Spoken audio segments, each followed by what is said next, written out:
ಅಕ್ರಮ ಸಕ್ರಮ ಫಲಾನುಭವಿಗಳಿಗೆ ಸರ್ಕಾರವು ಹಕ್ಕುಪತ್ರ ನೀಡಿದ ಹಿನ್ನೆಲೆಯಲ್ಲಿ ಧಾರವಾಡ ಜಿಲ್ಲೆ ಕುಂದಗೋಳ ತಾಲೂಕಿನ ಸೌಂಸಿ ಗ್ರಾಮದ ಅಕ್ರಮ ಸಕ್ರಮ ಫಲಾನುಭವಿಗಳು ಗ್ರಾಮದ ವಾಲ್ಮೀಕಿ ಭವನದಲ್ಲಿ ಕ್ಷೇತ್ರದ ಶಾಸಕ ಎಂ.ಆರ್. ಪಾಟೀಲ್ ಅವರಿಗೆ ಅಭಿನಂದನಾ ಸಮಾರಂಭವನ್ನು ಹಮ್ಮಿಕೊಂಡಿದ್ದರು. ಇದನ್ನೆಲ್ಲ ಹೋರಾಟ ಮಾಡಿ ಸಾಕಾಗಿ ಕೈ ಬಿಟ್ಟಿದ್ರಲ್ಲ, ಆದ್ರೆ ಶಂಕರಣ್ಣವರು ಮಾಮೂಲಿ ಅವರು ಕೈ ಬಿಡಲಿಲ್ಲ.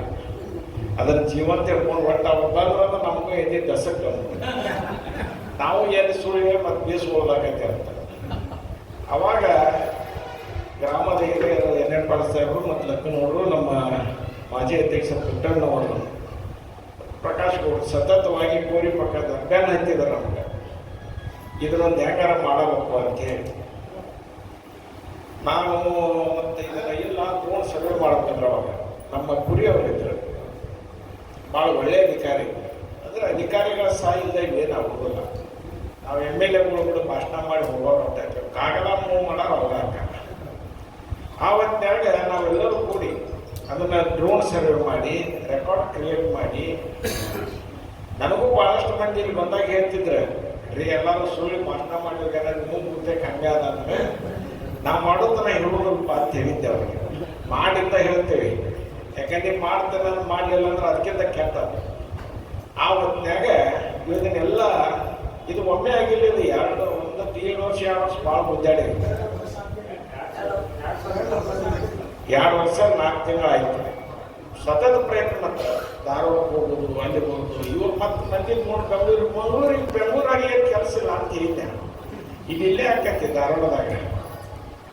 ಅಂದಮ್ಯಾಗ ಒಂದು 4 ಸಲ ಮೀಟಿಂಗ್ ಕಂಡಕ್ಟ್ ಮಾಡಿದ್ವಿ.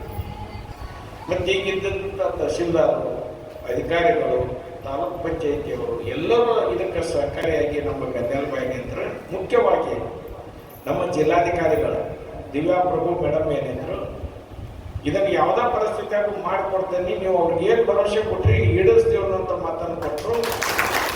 ಆ ಪ್ರಕಾರ ನಮ್ಮ ಮೇಡಮ್ ಅವರು ಈ ಒಂದು ಉಪಕ್ರಮ ಮಾಡುವಂಥ ಕೆಲಸ ಮಾಡಿದರು. ಮತ್ತು ಅಕ್ರಮ ಸಕ್ರಮ ಹಕ್ಕುಪತ್ರ ವಿತರಣೆ ಮಾಡೋ ಕಾರ್ಯಕ್ರಮಕ್ಕೂ ಅವರೇ ಸಹಕಾರಿ ಆದರು.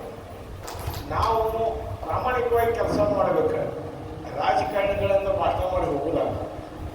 ಸುಳ್ಳು ಹೇಳಿ ಚಪ್ಪಾಳೆ ತಟ್ಟಿಸ್ಕೊಂಡು ಕುಂದೋದಾಗ ವಿಧಾನಸೌಧ ಕಟ್ಟಿಸ್ತೇನೆ ಅನ್ನೋದು ಕೆಲಸ ಇಲ್ಲ. ವಿಧಾನಸೌಧ ಬೆಂಗಳೂರಾಗ ಇರ್ತದೆ, ಮಿನಿ ವಿಧಾನಸೌಧ ಅಂತ ಕುಂದೋದಾಗ ಇರ್ತದೆ. ಅಂದ್ರೆ ಸುಳ್ಳು ಹೇಳಿ ರಾಜಕಾರಣ ಮಾಡಿದ್ರೆ ಭಾಗಿನ ನೀಡಿದಲ್ಲ. ಏನಾರ ಇಲ್ಲಿ ಪ್ರಾಮಾಣಿಕವಾಗಿ ನಮ್ಮ ಕಡೆಯಿಂದ ಇದು ಆಗಿಲ್ಲ ಅಂದ್ರೆ ಆಗಿಲ್ಲ ಅಂತ ನೀವೇನು ತಪ್ಪು ತಿಳ್ಬೋದಲ್ಲ. ಪಾಪ ಏನೋ ನೀಗಿದಟ್ಟು ಮಾಡ್ಯಾರ ಅಂತೀರಿ, ಆದರೆ ನೀಗಿದಷ್ಟು ಮಾಡುವಷ್ಟು ನಾವು ಪ್ರಾಮಾಣಿಕತೆ ನಮ್ಮಲ್ಲಿ ಇರಬೇಕು, ಟೈಮ್ ಕೊಡಬೇಕು. ಮತ್ತು ನೀವೇನಿಲ್ಲ ಎಲ್ಲರೂ ಅಂತ ಹೇಳಿರಿ, ನನ್ನ ಕಡೆಯಿಂದ ಆಗುವಂಥ ಕೆಲಸ ಜವಾಬ್ದಾರಿಯಿಂದ ತಪ್ಪಿಸ್ಕೊಂಡು ಹೋಗಬಾರ್ದು.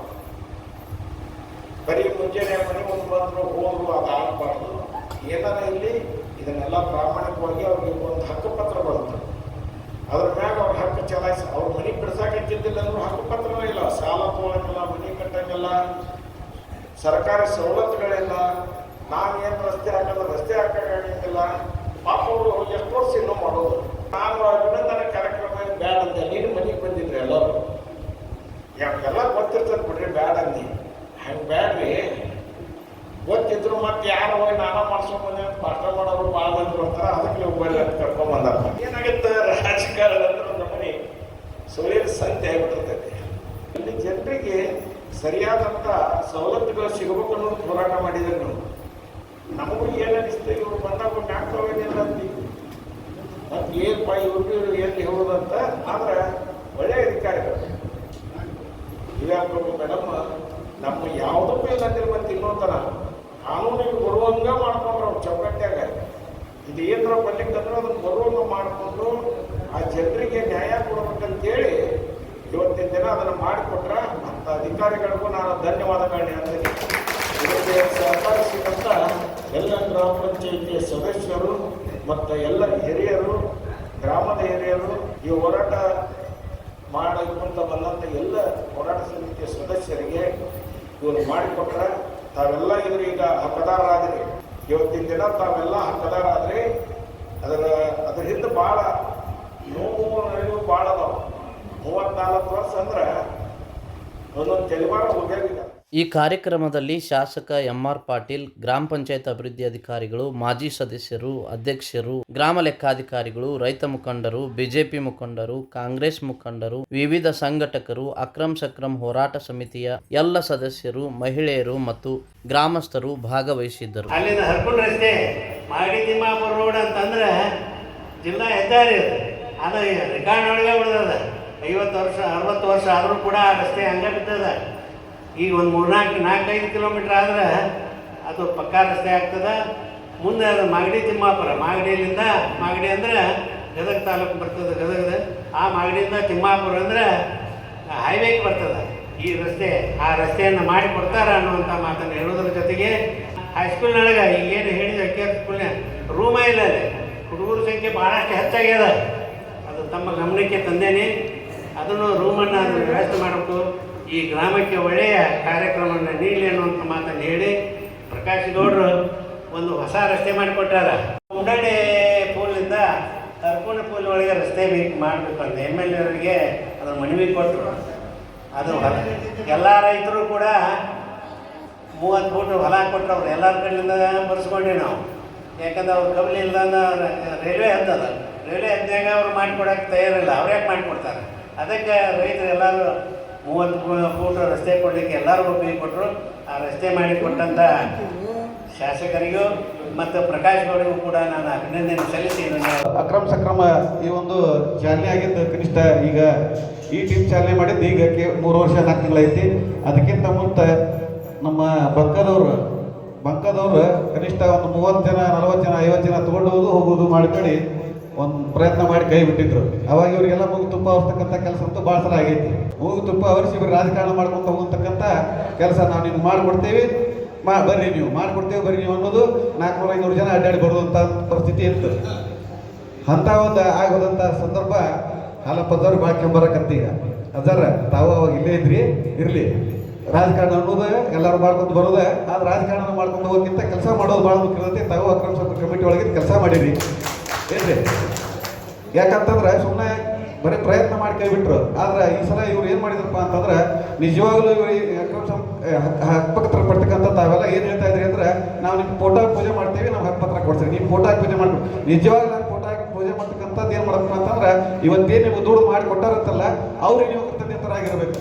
ಯಾಕಂತಂದ್ರೆ 30-40 ವರ್ಷದಿಂದ ಬರೀ ಪ್ರಯತ್ನ ಮಾಡ್ಕೊಂತ ಬಂದಿದ್ರೆ ಹೊರತು ಯಶಸ್ವಿ ಆಗಿರಲಿಲ್ಲ. ಈಗ ಪ್ರಯತ್ನ ಹೆಂಗೆ ಮಾಡಿದ್ರಪ್ಪ ಅಂತಂದ್ರೆ ಸತತ ಪ್ರಯತ್ನ. ಸುಮ್ಮನೆ ಈಗ ಜವಾಬ್ದಾರಿ ತೊಗೊಂಡ ಮೇಲೆ ಬರೀ ಅಡ್ಡಾಡಿ ಬಂದ್ರೆ ಆಗೋದಿಲ್ಲ. ಅದಕ್ಕೆ ಯಾವ ರೀತಿ ಒಳಗೆ ಹೋಗ್ಬೇಕು, ಯಾವ ಪದ್ಧತಿ ಒಳಗೆ ಹೋಗ್ಬೇಕು, ಆ ಪದ್ಧತಿ ಒಳಗೆ ಹೋಗಿ ಬಂದಿದ್ದಕ್ಕಾಗಿ ಇವತ್ತು ಯಶಸ್ವಿ ಆಗೈತಿ. ಕೇವಲ ಒಬ್ಬರೊಬ್ಬರು ಮಾಡೋದ್ರಿಂದ ಯಾವ ಕೆಲಸ ಆಗೋದಿಲ್ಲ. ಇದಕ್ಕೆ ಸಾಮೂಹಿಕವಾಗಿ ಪ್ರಯತ್ನ ಮಾಡಿದ್ದಕ್ಕೆ ಆಗೈತಿ. ಪ್ರಾರಂಭದೊಳಗೆ ಏನಾಗ್ತಂತಂದ್ರೆ ದುಡ್ಡಿನ ಕೊರತೆ ಬಂತು. ದುಡ್ಡಿನ ಕೊರತೆ ಬಂದಂಥ ಸಂದರ್ಭದೊಳಗೆ ಕೇವಲ ಬರೀ 5,000 10,000 ಆಗ್ತಿರ್ಲಿಲ್ಲ, 2.5 ಲಕ್ಷ ರೂಪಾಯಿ ಬರೀ ಡ್ರೋನ್ ಸರ್ವೆಗೆ ಕೇಳಿದ್ರು. ಅಂಥ ಸಂದರ್ಭದೊಳಗೆ ಅಕ್ರಮ ಸಕ್ರಮ ಗ್ರಾಮ ಪಂಚಾಯತಿಗೆ ಬಂದರು. ಗ್ರಾಮ ಪಂಚಾಯತಿಯಿಂದ ನಮ್ಮ ಕಡೆಯಿಂದ ನಿಗುದಿಲ್ಲಪ್ಪ, ಅಷ್ಟೊಂದು ದುಡ್ಡು ನಿಗಂಗಿಲ್ಲ, ನಮ್ಮ ಕಡೆಯಿಂದ ಏನು ಸಾಧ್ಯತೆ ಅದನ್ನು ನಾವು ಮಾಡಿಕೊಡ್ತೀವಿ ಅಂತ ಹೇಳಿ ನಾವು ಗ್ರಾಮ ಪಂಚಾಯತ್ 1 ಲಕ್ಷ ರೂಪಾಯಿಯನ್ನು ಮತ್ತು ಶಾಸಕರು ಇಲ್ಲಂಥ ಸಂದರ್ಭದೊಳಗೆ ನಾವು ಶಾಸಕರಿಗೆ ನಮ್ಮ ಈಗಿನ ಶಾಸಕರಿಗೆ ಅವಾಗ ಹೋಗಿ ಭೇಟಿ ಆದ್ವಿ. ನೋಡಿರಿ ಸರ್ ನಮ್ಮ ತಾವು ಸಹಕಾರ ಕೊಡ್ಬೇಕಂತ ಹೋಗ್ತಾ ಅವರು ಕೂಡ ತಾವು 50,000 ರೂಪಾಯಿ ಕೊಡೋದಲ್ಲ ತಾಲೂಕ್ ಪಂಚಾಯತಿಯಿಂದ ಸರ್ಗೆ ಹೇಳಿ ಅವ್ರ ಕಡೆಯಿಂದ 1 ಲಕ್ಷ ರೂಪಾಯಿ ಕೊಡ್ತಕ್ಕಂಥ ಕೆಲಸವನ್ನು ಮಾಡಿದರು. ಆ 2 ಲಕ್ಷ ರೂಪಾಯಿ ಡ್ರೋನ್ ಸರ್ವೆಗೆ ನಮ್ಗೆ ಅನುಕೂಲ ಆಯ್ತು. ಡ್ರೋನ್ ಸರ್ವೆ ಮಾಡದೇ ಇದ್ರೆ ಇವತ್ತು ನಾವು ಹಕ್ಕುಪತ್ರ ಸಾಧ್ಯನೇ ಇರ್ತಿದ್ದಿಲ್ಲ. ಡ್ರೋನ್ ಸರ್ವೆ ಒಂದು ಅಷ್ಟೇ ಮಾಡಿಸಲಿಲ್ಲ, ಮತ್ತು ಮ್ಯಾನ್ಯಲ್ ಸರ್ವೆ ಆಗ್ಬೇಕಂತೇಳಿ ಮತ್ತೊಂದು ಸಾರಿ ಹೇಳಿದರು. ಕಾರ್ಯಕ್ರಮ ಯಾಕೆ ಮಾಡಕತ್ತೀವಿ ಅಂತಂದ್ರೆ ನಾವು ಏನು ಮಾಡೇವಿ ಅನ್ನೋದು ಜನರಿಗೆ ಗೊತ್ತಾಗಿಲ್ಲ, ಸಾಕಷ್ಟು ಜನರಿಗೆ ಗೊತ್ತಾಗಿಲ್ಲ. ಸುಮ್ಮನೆ ಈಗ ಏನು ಮಾಡ್ತಾರೆ ಅಂತಂದ್ರೆ ನಾ ಯಾರೋ ದುಡ್ಡು ಬಂದಿದ್ದರೆ ನಾನು ಮಾಡಿ ಅಂತ ಹೇಳ್ಕೊಂಥ ಜನ ಸಾಕಷ್ಟು ಜನ ಅದಾರ. ಈಗ ಅಂಥ ಒಂದು ಪರಿಸ್ಥಿತಿ ಆಗ್ಬಾರ್ದು ಸಾಹೇಬ್ರ. ನೀವು ದುಡ್ದಂಥವ್ರಿಗೂ ಇತರೆ ಜನದವ್ರಿಗೂ ಗೊತ್ತಾಗಲಿ ಸಾರ್ವಜನಿಕರಿಗೆ ಅನ್ನೋ ಒಂದು ಉದ್ದೇಶಕ್ಕಾಗಿ ಇವತ್ತು ಅಭಿನಂದನಾ ಸಮಾರಂಭವನ್ನು ನಾವು ಇಟ್ಕೋಬೇಕಾಗ್ತದೆ.